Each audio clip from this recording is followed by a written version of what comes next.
பூக்களை செடி கொடியின் பொருள் என்று நினைத்திருந்தேன். பூவை உன்னை பார்த்த பின்னே பூக்களின் மொழி அறிந்தேன்.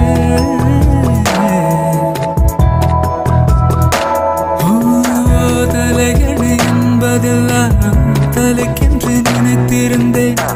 தலைவனை பிரிகையிலே தலையணை துணை எறிந்தேன். தீப்பந்தம் போன்றவன் நான் தீபம் என்று ஆகிவிட்டேன்.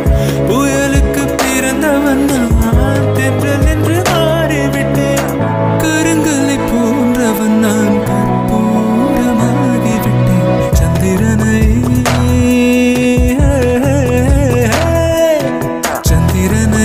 தொட்டது யார்? ஆம்ஸ்ட்ராங்கா அடி ஆம்ஸ்ட்ராங்கா? சத்தியமாய் தொட்டது யார்? நான் தானே அடி